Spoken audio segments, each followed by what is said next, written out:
கொண்டை நல்லா இருக்கா?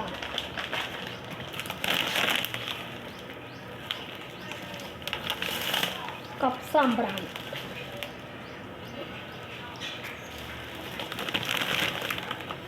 சாம்பிராணி காலியாகிடுச்சு. ஒரு நாளைக்கு 2 3 யூஸ் பண்ணுறதுனால சாம்பிராணி எனக்கு நிறைய தேவைப்படும். அதனால போயிட்டு வாங்கிட்டு வந்தேன்.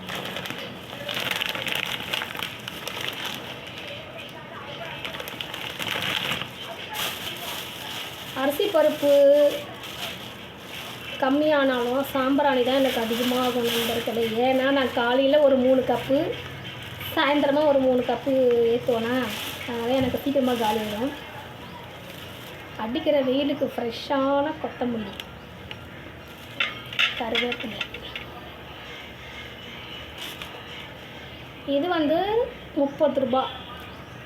1/4 கிலோவுக்கு கொஞ்சம், 1/4 கிலோ 20 ரூபா. நான் 30 ரூபாய்க்கு கேட்டேன். பெருசாக இருக்கா, வாங்கலாமா 30 ரூபாய்க்கு?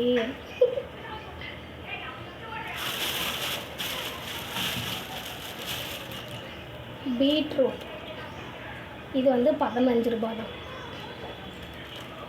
ஃப்ரெஷ்ஷாக இருக்குது பாருங்கள். நான் எப்பயுமே வாங்கினா ஃப்ரெஷ்ஷாக தான் வாங்குவேன். இது எப்படி ஃப்ரெஷ்ஷாக வாங்குறது சார், கடைக்கு போவாங்க, அதே பீட்ரூட் பார்த்துட்டு எடுத்துன்னு வந்துடுவாங்க. நான் பீட்ரூட் எப்படி தெரியுமா கண்டுபிடிக்கணும்? ஃப்ரெஷ்ஷானது இல்லை ஒரு 2 நாளுக்கு முன்னாடி இல்லை நேற்றுக்குள்ளது அப்படின்ற காய் எப்படி தெரியுமா கண்டுபிடிக்கணும்? பீட்ரூட்லாம் ஈஸியாக கண்டுபிடிக்கலாம். இது வாடி ஒரு மாதிரி அழுகி போயிட்டு இருந்துச்சு அப்படின்னா அப்படிலாம் பார்க்கக்கூடாது. இது பார்த்திங்களா, பீட்ரூட் எப்போ வாங்கினாலுமே நம்ம அப்படி கையில் பிடிச்சி இப்படி அமுக்கி பார்க்கணும். கல் மாதிரி இருக்குது பார்த்திங்களா, அதுதான் ஃப்ரெஷ்ஷான பீட்ரூட். நம்ம இதே ஒரு 2 நாளைக்கு முன்னாடி வந்த பீட்ரூட்டு இல்லை நேற்று வந்த பீட்ரூட் அது மாதிரினா இப்படி அமுக்கும் போதே அப்படியே இப்போ சுருங்கிடும். நம்ம பன்னெலாம் பிடிச்சோம்னா எப்படி இருக்கும், அது மாதிரி பன்னு மாதிரி உள்ளே போகும். அப்படி மாதிரி இருந்துச்சுன்னா அது வேஸ்ட்டு தான். வாங்கி கட் பண்ணால் கூட சரியாக கட் ஆகாது, கொல கொலன்னு இருக்கும். இது மாதிரி கல் மாதிரி இருக்கிற பீட்ரூட் தான் வாங்கணும், தான் ஃப்ரெஷ்ஷானது. ஒரு சிலருக்கு தெரிஞ்சிருக்கும், தெரியாத ஒரு சிலர் தெரிஞ்சுக்கோங்க, ஓகேவா?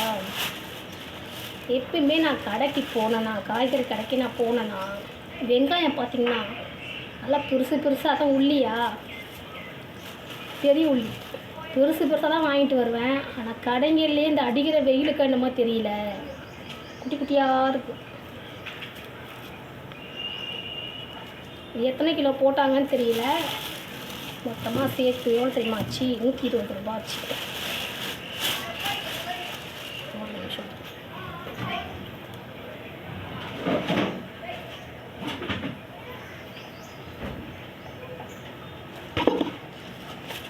சரிங்களா, நல்லா பெரிய பெரிய வெங்காயமாக தான் வாங்கிட்டு வருவேன்.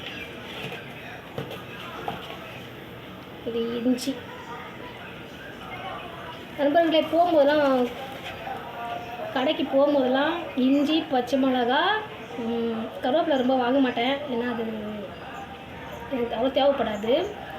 இஞ்சி, பச்சை மிளகா தான் மெயினாக எனக்கு தேவைப்படும். போகும்போதுலாம் அப்பப்போ நான் வாங்கிட்டு வந்துடுவேன்.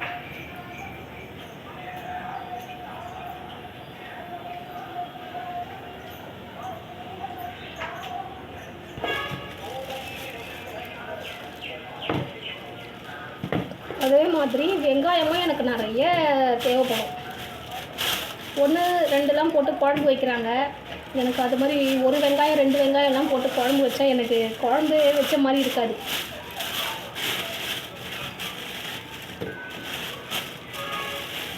இது இன்னைக்கு வாங்கிட்டு வந்த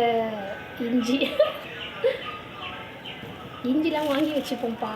திடீர்னு விலை ஏறிடும், அப்புறம் நமக்கு தேவைப்படும். பிரிஞ்சி சாதம் செய்யலாம், வேணா டீ போட்டு குடிக்கலாம். சிக்கன் குழம்பு எதனா நண்டு எறா செஞ்சோம்னா யூஸ் ஆகும் இல்லையா, அதனால் இஞ்சி வாங்கி வச்சுட்டேன். நான் சமைக்கிறதும் இல்லையோ, இதெல்லாம் வீட்டில் இருக்கணும் நண்பர்கள், ஆனால் என்னால் தான் சமைக்க முடியாது. ஆனால் இப்போல்லாம் ஹோட்டலில் வாங்குறதே இல்லை தெரியுமா. ஃபஸ்ட்லாம் ஹோட்டலில் வாங்குவேன். ஏன்னு கேட்டிங்களா, நான் வேலைக்கு போயிட்டு இந்த ஃபர்ஸ்ட் ஷிஃப்ட்லாம் போட்டாங்கன்னா 8 மணிக்கு போயிட்டு 4 மணிக்கு விடுவாங்களா. நான் வீட்டுக்கு வர்றதுக்கே டிராஃபிக்லாம் இருக்கும் இல்லையா, பஸ்ஸு கிடைக்காது. வீட்டுக்கு வர்றதுக்கே 6 மணி ஆகிடும். அப்படியே நின்று ஸ்டாண்டிங் ஒர்க் தானே, நின்றுட்டே வேலை பார்க்கணுமா, கை காலெலாம் ஒழுகுமா. ஐயோ என்னடா இது, காலை ஏஞ்சி தான் வேலை செஞ்சுட்டு எல்லா வேலையும் முடிச்சுட்டு போகணும்னா வீட்டுக்கு வந்தால் மறுபடியும் அதே வேலை செய்கிற மாதிரி இருக்கும்.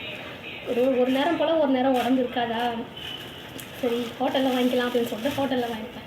இப்போ நான் ஹோட்டலில் வாங்குறதில்ல. ஏன் தெரியுமா?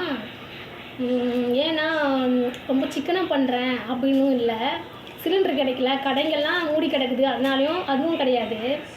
ஏன்னா நான் வீட்டில் இருக்கேன் நண்பர்களே, வேலைக்கெல்லாம் போகிறது இல்லை. அதனால தான் சரி வெட்டியாக வீட்டில் தானே இருக்கோம், அதனால் போகிறீங்க செஞ்சுக்கலாம் அப்படின்னு சொல்லிட்டு இப்போல்லாம் வீட்டிலே செஞ்சிருது, ஹோட்டலில் வாங்குறது கிடையாது. நான் சமைக்கணும் என்னமோ வீட்டில் காய்கறியாக அரிசி பருப்புலாம் இருக்கும் ஓகேங்களா. இதை அப்படியே போட்டு வாங்கிட்டு வந்த ரேட்லாம் எவ்வளோன்னு தெரியல எனக்கு. அப்படியே கையில் அள்ளி போடுறத அப்படியே எடை போட்டால் வாங்கிட்டு வந்துடுவேன்.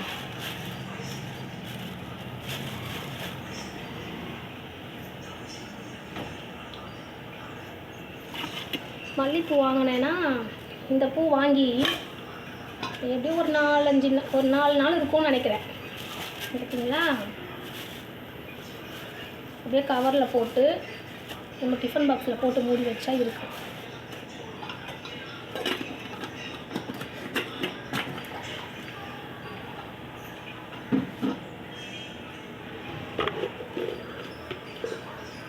ஏற்கனவே பழையசு நான் ஒரு 4-5 நாளைக்கு முன்னாடி வாங்கிட்டு வந்துடலாம். அம்மானும் கொஞ்சம் பச்சை மிளகாவும் இருக்குது, தெரியுதா?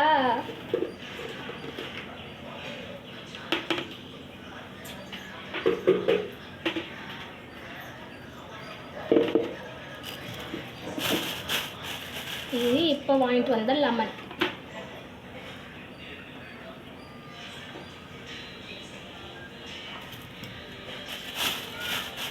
லெமன் ஜூஸ் போட்டு குடித்தோம்னா சரி வெயிலாக இருக்கே கொஞ்சம் சில்லுன்னு தாகத்துக்கு குடிக்கலாம் அப்படின்னு பார்த்தா சளி பிடிச்சிக்குது, என்ன பண்ணுறது?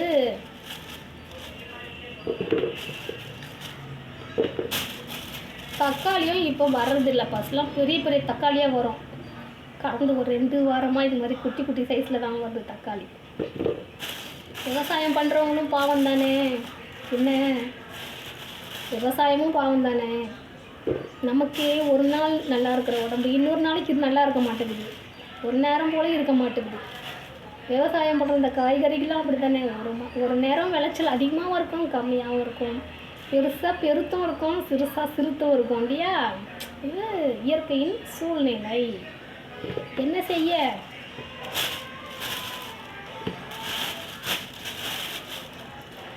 இந்த தக்காளிலாம் எவ்வளோ தெரியுமா?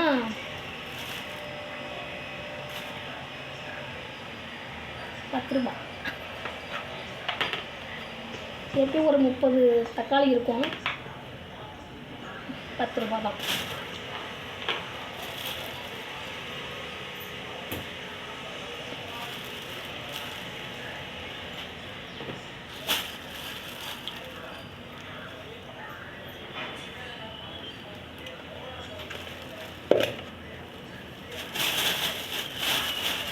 பச்சை மிளகா பார்த்தீங்கன்னா நல்லா பச்சை மிளகாவை இது வந்து பழசு, போன டைம் காய்கறி வாங்கிட்டு வரும்போது அது 2-3 நாளைக்கு முன்னாடி வாங்கிட்டு வந்த பச்சை மிளகா. இது இப்போ வாங்கிட்டு வந்த பச்சை மிளகா இது எவ்வளோ தெரியுமா? 5 ரூபா தான். இன்னும் உள்ளே இருக்குது சரிங்களா, இன்னும் உள்ளே இருக்குது முடியாது, உள்ளே இருக்குது வாங்கலாம்ல.